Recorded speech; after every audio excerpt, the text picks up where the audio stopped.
एक नोट है, all the vertices of equilateral triangle,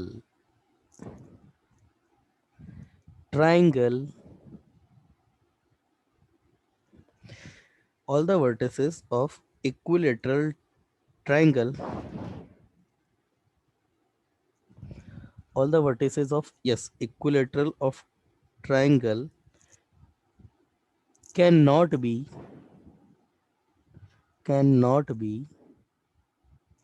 integers. All the coordinate भी आना चाहिए यहाँ पे, coordinate. इंपॉर्टेंट पॉइंट है ये, मतलब आपका कहने का ये मतलब है कि आपका कोई इक्विलेटरल ट्राइंगल है ना, तो उसके जो वर्टिसेस है सबके सब इंटीजर नहीं हो सकते। मतलब ऐसा नहीं हो सकता 1,2, इसको 2,3 ले लो और ये आपका 5,4 हो जाए, ये नहीं हो सकता। कोई ना कोई तो आपका जो है वो एक फ्रैक्शनल नंबर ऐसा कुछ आ ही जाएगा।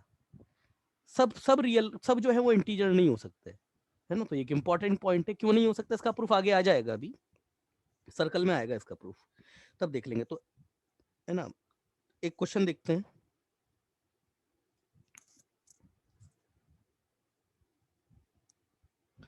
फाइंड द वैल्यू ऑफ के, एक क्वेश्चन देखते हैं, फॉर विच पॉइंट्स, और जो पॉइंट्स आपको गिवन है, पॉइंट है आपके पास में k+1, 2 माइनस के, कॉमा बी 1 माइनस के, कॉमा माइनस के, 1 माइनस के, कॉमा माइनस के, एंड सी जो पॉइंट है, सी पॉइंट है आपके पास 2+k, 3 माइनस के, 2+k, 3 माइनस के आर कोलिनियर। ये पॉइंट कोलिनियर हो जाए, तो कोलिनियर हो जाए तो अभी कंडीशन ऑफ कोलिनियरिटी तो देखिए, इनकी जो determinant value x1 y1 1 x2 y2 1 x3 y3 1, ये आपके पास 0 हो जाए। तो मतलब a+1, ए के कोऑर्डिनेट x1 y1 1, तो ये हो जाएगा मेरे पास k+1 2 माइनस के 1 इक्वल टू 2 माइनस के इक्वल टू 1। ये दूसरी रो 1 माइनस के 1, और तीसरा जो है आपके पास में 2+k 3 माइनस के इक्वल टू 1, ये इक्वल टू 0 हो जाए। अब ये मैट्रिक्स सॉल्व करना तो आसान है, मैट्रिक्स तो आप सॉल्व कर ही लेंगे, और जब मैट्रिक्स सॉल्व करेंगे तो k की जो वैल्यू आएगी, यहाँ से मैं डायरेक्ट लिख देता हूँ, k इक्वल टू 1 आपका आंसर आ जाएगा। कैसे सॉल्व करोगे? बहुत तरीके हैं, आपके अपने भी कई तरीके होंगे। सिंपल सा तरीका, ज़्यादा से ज़्यादा जीरो लाने का क्या तरीका है, किसी भी एक कॉलम को बाकी के दो, किसी भी एक रो को बाकी की दो रोज में से सब्ट्रैक्ट कर दीजिए, तो रो का ये जो 1 1 1 वाला कॉलम है ना, इनके दो एलिमेंट कोई से भी जीरो हो जाएंगे, जो नहीं होता उससे एक्सपेंशन कर दीजिए, आंसर आपका k इक्वल टू 1 आ जाएगा। अगला क्वेश्चन,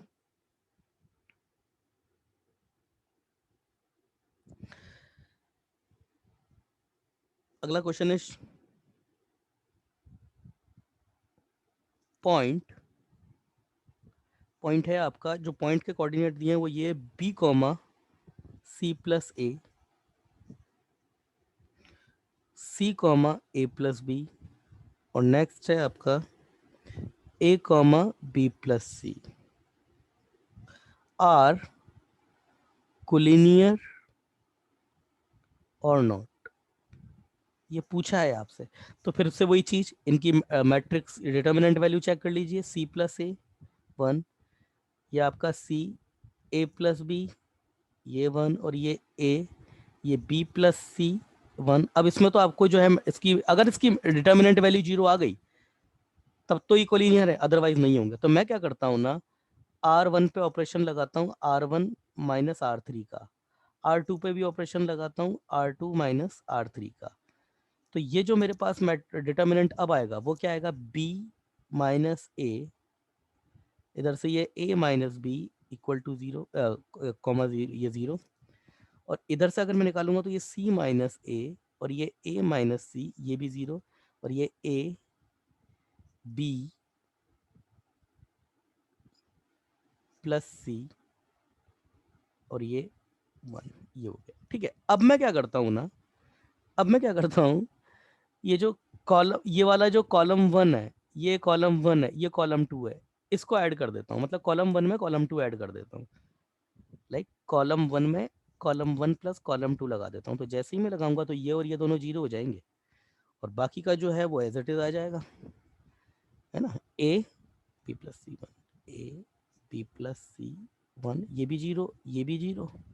और इन दोनों की बात करें तो ये कितने आ जाएंगे, ये आ जाएंगे ए माइनस सी, ए माइनस बी और ए माइनस सी, ए माइनस बी, ए माइनस सी। अभी तक भी कुछ कॉमन नहीं निकाला है मैंने, मगर अब मैं क्या करता हूँ ना, आर वन में से ए माइनस बी और आर टू में से ए माइनस सी निकाल लेता हूँ। तो ए माइनस बी, ए माइनस सी, दिखने में ही लग रहा है कि ये तो डिटर्मिनेंट वैल्यू जीरो आ ही रही है, जीरो जीरो ए, वन वन बी प्लस सी, और ये जीरो जीरो ये वन। अब क्या करें, अब सिंपल आर वन में से R one minus R two कर दीजिए। तो जैसे ही ये करोगे पूरा का पूरा आर वन आपका जीरो हो जाएगा, जीरो जीरो जीरो, और ये जीरो वन जीरो, और ये जीरो बी प्लस सी, और ये वन। ये आर वन जीरो हो गया, इसलिए आंसर ही जीरो है इसका। तो यस, ये तीनों पॉइंट आपके कोलिनियर हैं, एज सिंपल। ठीक है, नेक्स्ट।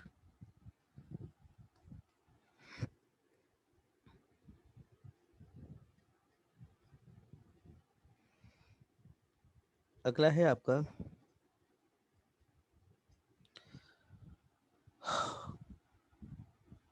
अगला पॉइंट है locus of a point. The condition, condition से अच्छा लोकस का अगर बात करी जाए,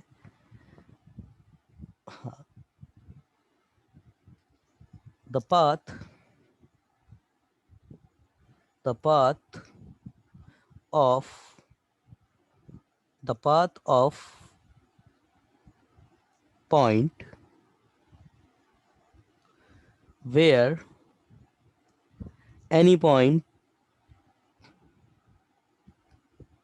can move under the given condition, condition called locus of the of that point। ये होता है, मतलब अगर आपने किसी पॉइंट को कंडीशनाइज्ड कर दिया तो उस कंडीशन को मानते हुए वो जिस पाथ पर मूव कर सकता है वही उसका लोकस हो जाएगा। इसकी डेफिनेशन उतना बताने की जरूरत नहीं, क्योंकि इसके बेसिक क्वेश्चन तो आप लोगों ने जो है वो कर ही रखे होंगे। तो यस, इसके आगे का पार्ट जो है वो नया चैप्टर है अपना, वो हम कल से स्टार्ट करेंगे। अभी अगर आपको कुछ पूछना है तो पूछ सकते हैं आप, पूछिए, कुछ पूछना है तो पूछ सकते हैं।